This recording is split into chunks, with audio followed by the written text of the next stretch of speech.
Match number 6. Ghidorah Millennium, Mothra 2004, and Baragon Millennium versus Orochi Heisei by Godzilla vs. Rayquaza. It was a peaceful day in the city of Tokyo. The sun shone brightly above the city, and a gentle breeze caressed the streets and the people who walked atop them. But not all the civilians enjoyed the calm. In a small building on the back alley street, a ritual was taking place.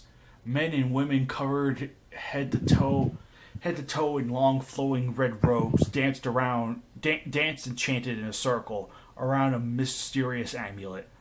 It had taken several horrible crimes and much sacrifice, but the cult finally had the cap to seal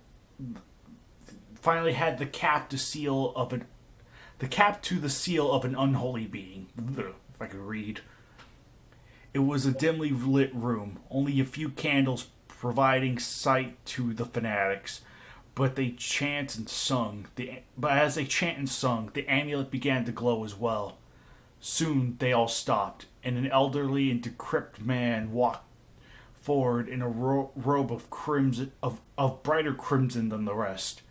He stood over the stone, and then from a pocket of his cloak, he withdrew a crooked ancient blade coated with dried blood. He held out his hand, cutting into the flesh of his palm with the blade, his blood spilling onto the amulet. The old stone glowed even brighter, the being within almost to the surface. The elderly cult leader raised the dagger up high before stabbing it into his heart. As his life left him and his body fell to the ground, the blood spilling onto the amulet, and the rest of the cult resumed their occult chanting.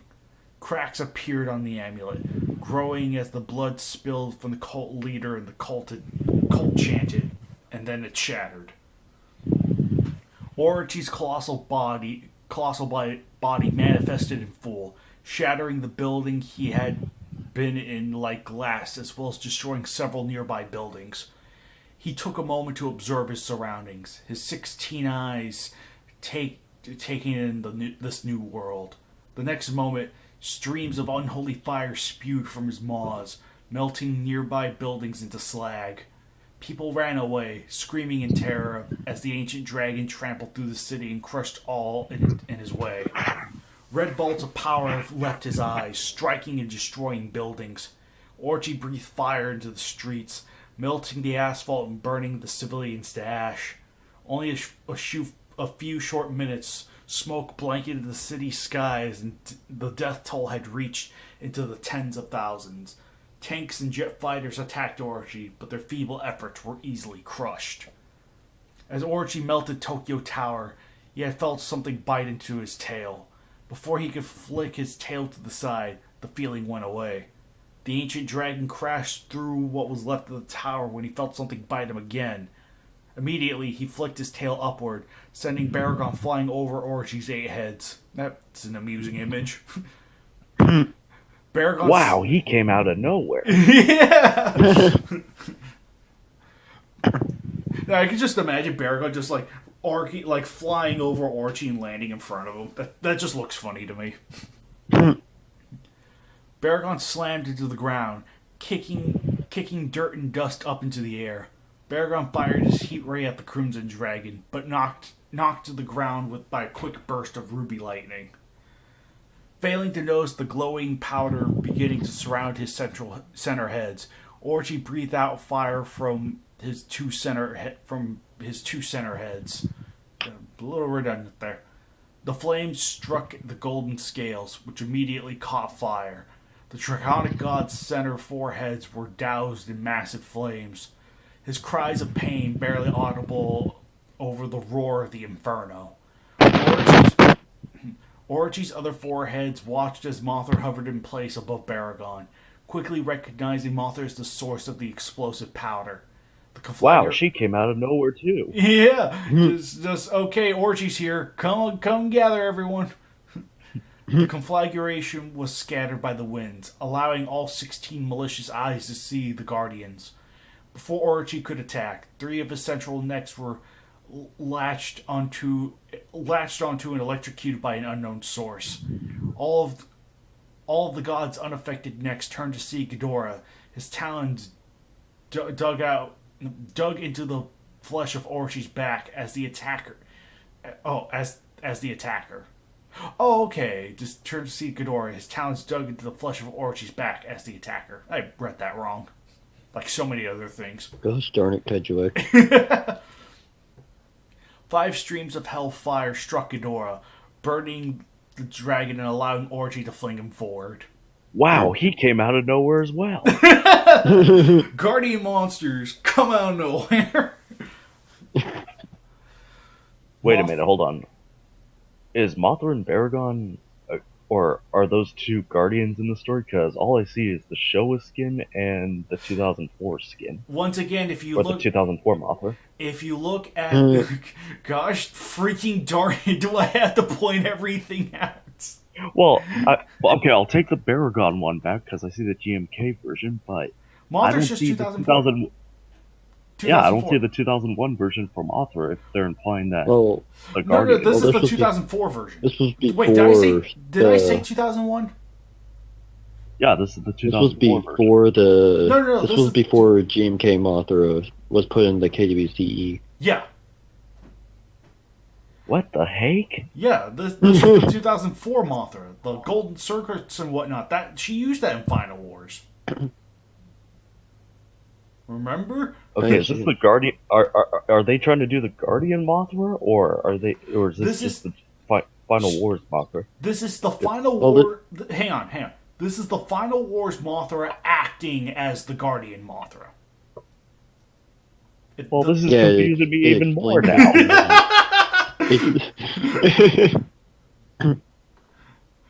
Yeah, it's just either that or my dementia's kicking in. It's probably the latter. Dementia's kicking in hard.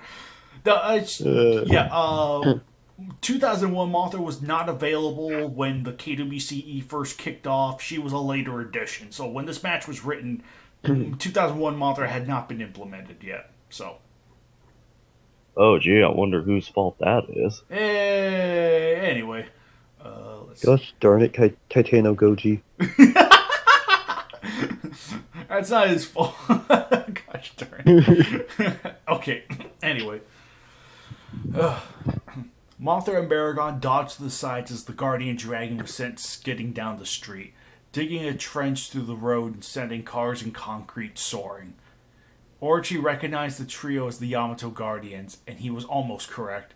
One of the Yamato Guardians had been killed in its hibernation by rampaging, burrowing kaiju. Oh. Okay. Gosh darn it, Baragon. Gosh darn it, Kaiju X. Well, now I'm fucking confused even more. What rampaging, burrowing kaiju was it? I don't know. Skull crawlers? Another Baragon? Zandora? Zandola? Watch it be another like a Showa Baragon killed the freaking GMK Mothra. No, it's GMK. It was GMK Baragon. He was just drunk burrowing. Don't drink and dig, kids. But the deity of Infant Island, whom was the same species as the late Guardian, filled her place with the rest of the trio. Ghidorah marched forward and joined his fellow deities. Now I get it. Yeah, now you get it. But I'm still confused. Eternally confused and in dementia. Anyway. Mothra soared skyward as Baragon burrowed below, leaving Ghidorah to face with Orochi. Crimson bolts of power lanced out of 3 of the Draconic god's mouths. But the Golden Guardian met the blast with golden rays of his own. Ghidorah's gravity bolts began pushing back Orochi's beams, but 2 more of the demonic deities' heads shot red lightning from their maws. The bolt struck the golden dragon's body, burning his scales and distracting him long enough for his own gravity bolts to be pushed back. As Ghidorah was knocked back by the resulting explosion, Mothra hovered behind Orochi and released more scales, coating the dragon's heads and body in the incendiary powder. pass. Baragon poked his head out of the ground, then shot a quick burst of his heat ray at Orochi. Half of the vile god's body was covered in fire. Orochi violently flailed all of his heads and charged forward, spewing out bolts of red lightning and streams of hellfire as he tried to strike any of his foes. Any buildings still nearby were blasted to dust. The streets below were gutted and melted. As the fire faded away, the ancient dragon's senses returned and revealed to him he had hit none of the guardians. Baragon still stayed underground. Mothra hid within the smoke the rampage caused, and Ghidorah was nowhere to be seen. He was dust. Baragon leapt out of the soil, clamping his jaws onto Orochi's far right neck. Mothra descended from the sky and lashed her legs onto the neck next to the center right. Then began bashing the backs of the two necks next to her with her mighty wings. Ghidorah climbed onto Orochi's back, then bit down on 3 of the draconic deities' left necks and began shocking them. The violent god tried to shake the 3 off, the last unaffected head unable to fight the guardians off. Blood began staining the burrower's teeth, and smoke began sizzling from where the golden dragon lashed onto. The head that the goddess clutched onto managed to maneuver itself to look at Baragon before 2 crimson bolts of lightning left its eyes and landed into the burrower's bottom jaw. 2 smoking holes were bored into Baragon's jaw, forcing him to relinquish his grip. The newly freed head bit down on Mothra's right wing, piercing the soft appendage, before throwing the goddess to the ground. All 5 free heads twisted around to face Ghidorah, whom quickly released his grip and tried to flee. Orochi's jaws closed around the golden dragon's limbs, before slamming Ghidorah into the ground. The ground gave way beneath the golden dragon, the booming crash from the impact downing out to the sickening crack of Ghidorah's bones snapping. Orochi looked at the golden dragon with horror and malice, before all 8 of the violent gods' mouths opened up and bathed Ghidorah in fire. Ah, fuck! The shower burns!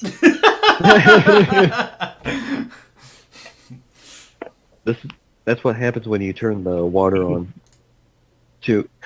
This is what happens when you turn the water on too much on hot. I worded that horribly. Mothra returned to her senses before flying into the air and releasing more golden scales. She flapped her wings and sent the powder towards Orochi with the hurricane force wind. The scales met fire once again, coating Orochi in flames. Enraged, the draconic deity lashed his left foot out and struck Ghidorah in the side, sending the almost dead guardian flying. Ghidorah's burnt black skin barely clung to his weary and broken bones. His breathes slow and laborious wheezes. Mothra soared in front of Orochi, striking his head with her wings and knocking them to the side. I just have to point out something. His breathe slow sounds kind of weird to me. Yeah, breathe slow. Yeah, I think it's supposed to be his breath slow. Yeah. Even that sounds weird. Yeah, but it's weary and broken bones. What does laborious mean? His breath, like labor. Oh. Something like that. So it's like, okay. I kind of like the slow and laborious wheezes. That's a decent description, but I will say connected with his breath or his breathes or whatever it's. I think it's supposed to be his breath. Yeah, it's like Kaiju X. Slow, laborious. So, gosh darn it, Kaiju X, you were completely right. Baragon looked at his fellow guardian Ghidorah and cried out enraged as he leapt at Orochi. No, Ghidorah kind of sucks. This is the GMK version. He sucks. True. The Crimson Dragon caught Baragon by the throat with one of his jaws. As the burrower flailed in the iron grip, the mouth holding him in place fired a bolt of red lightning. The beam burst out of the other side of Baragon's throat. As the Yamato Guardian fell limply to the ground, all of Orochi's eyes focused on Mothra as a series of deep cackles rang out from Orochi's maws. The Crimson Dragon stepped forward, crushing Baragon's skull, before 18 rays of ruby lightning left his eyes. Mothra barely dodged the assault, the rays almost striking her wing. As the goddess raked her wing across Orochi's neck, Baragon's body began breaking down into golden light. As Orochi turned around to continue firing at Mothra with more lightning, the lights began traveling towards Ghidorah's body. The goddess tried to hide from the Crimson God with the smoke within the smoke that blanketed the city. She watched as the golden light encircled the golden dragon's body. A ray of red energy sliced off a small hole in her wing, forcing her to descend to eye level with Orochi. Golden scales left Mothra's wings, which Orochi swiftly blasted with geysers of fire. A massive fireball enveloped Mothra, obscuring her from view. To the sky, vile laughter leaving his cruel maws. Suddenly, out of the fireball raced Mothra, engulfed in flames. The laughter morphed into agonized cries as the burning Mothra slammed into Orochi, causing a colossal explosion which severed the Crimson Dragon's center head. Pass? Yes. And then Orochi laughed, saying, "Nice try, but I'm not Final Wars, Gigan." Next fell to the ground as Orochi froze in shock at the sudden and devastating attack, refusing to accept what had happened. He was jolted back into reality when 3 mighty golden bolts lanced into his back, carving smoking trenches through the Orochi turned to face his foe, only to be met with Ghidorah, renewed and powered, with massive golden wings sprouting from his back. Baragon's soul had entered Ghidorah, imbuing him with power and transforming him into King Ghidorah. It's still better than Baragirus. Yeah. Orochi shrieked in rage before charging at the Golden Guardian. King Ghidorah soared to meet the violent god, bringing his legs forward. King Ghidorah crashed into Orochi with a brutal flying kick, his feet striking the bird's stumps. Mothra left on. Orochi cried out in a mix of agony and rage before lashing out with his remaining jaws, clamping them around King Ghidorah's legs and neck. The Golden Dragon bit down on the 3 necks, gripping them back, blasting them with intense jolts of electricity.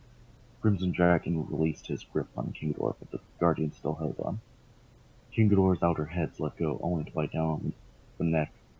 On the neck, the center head was biting. King Ghidorah's center jaws let go as the outer 2 heads shocked the Crimson Head, before unleashing a gravity bolt down Orochi's maw. The yellow beam burst out of Orochi's head, killing that head instantly. Just to let you know, it was that head, not the other ones. King Ghidorah flew back as Orochi cried out in agony. 3 of his heads were gone, and the other 5 were bleeding and badly injured. 3 gravity beams met 5 strands of ruby lightning bolts as the 2 dragons clashed beam. King Ghidorah easily sending the bolts back. Streams of fire and bolts of crimson lightning left Orochi's remaining heads, but they came to a halt when a glowing shield covered King Ghidorah.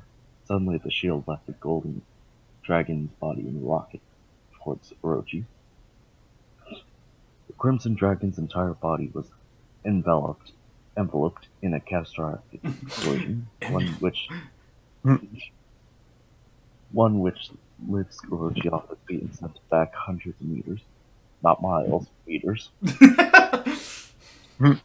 When Orochi landed and spoke clear, the ancient god's body was completely charred and 3 more of his heads obliterated. Orochi rolled onto his feet.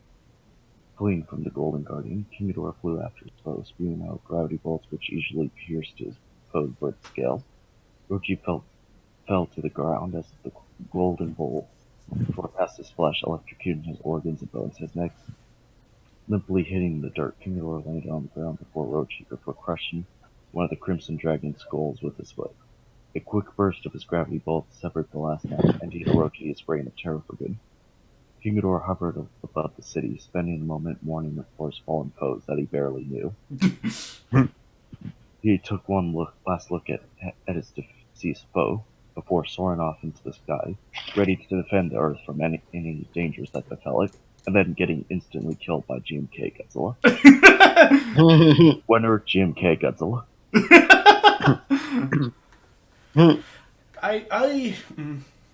I'll admit this one's probably not as good as I remembered it to be. It's a little bit more standard fare, and while I do kind of like the way that I do like the I didn't mind the way Ghidorah killed Orochi once he was empowered King Ghidorah. Like I thought that was nice, but the rest did just feel a little bit more on the side of standard fare and nothing too substantial. Like everything just kind of happened. It's the same sort of problem with Match 5, but to even more basic level. It's like, granted, at least there were like no non-character issues we had to worry about per se, since all these creatures act and move independently. But I do feel like I don't know. It came out of nowhere. The only one that got in proper introduction was the villain.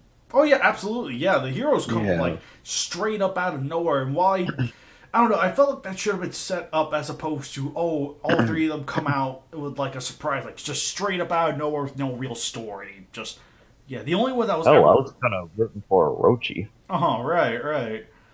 Yeah, because even in the KWCE, he can't catch a break.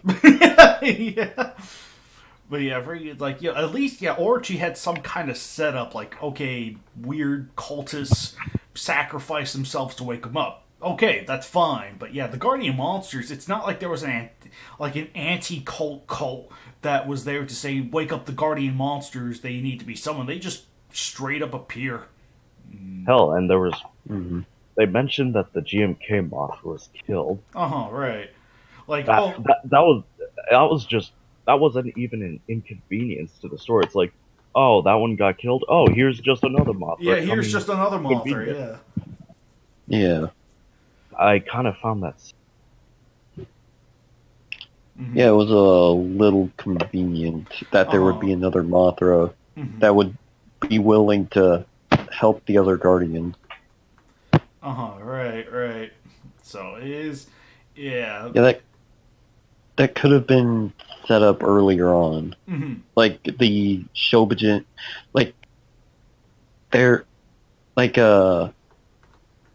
the main character of GMK goes to Infant Island and gets the Shobijin to have Mothra help.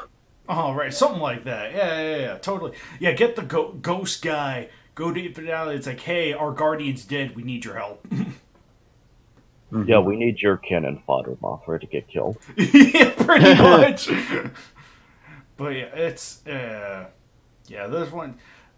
I feel a little bad saying this one. It probably just could have used a little bit stronger of a story. And if it had a stronger story, I think the action would have naturally would have been just like we would have had a reason. We are not given too strong of a reason to care for the Guardian monsters. Strangely enough, we are only given care for Orochi. And we're rooting for the villain. Yeah. So I mean, And with Orochi losing, it feels like it's one of those things that keeps the world in balance. Right. Yeah, there's Orochi must lose. right. The day he wins, the apocalypse will happen.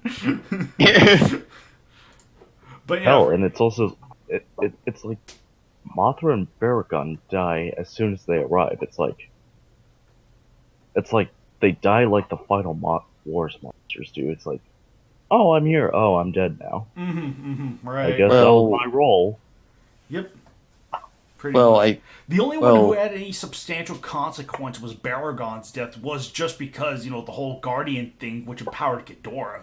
That was about the only decent reasoning for his death. But yeah, Mothra went just as quick, too. Yeah. Hell, it was the exact same thing as Final Wars. Right. I understand homages, but sometimes I think when you're writing stuff for a fandom, it's better to... I understand wanting to do homages, and I think I read one of the comments that made a little bit of criticism that it felt like a little bit of a repeat of what happened in GMK / Final Wars. Oh, that's something I was about to say as well. It felt like GMK, Except with Orochi, GMK got setup. Yeah, there was no setup. Oh, right. So, it just could have used more. Like, I understand that, KWC and KWCE, are a little bit more on the fights, but I think what's more important with making something memorable is a narrative. And this easily just could have used more of that. And again, I think that's something, that's the reason why I prefer the Shot era over the Tom and Titano era.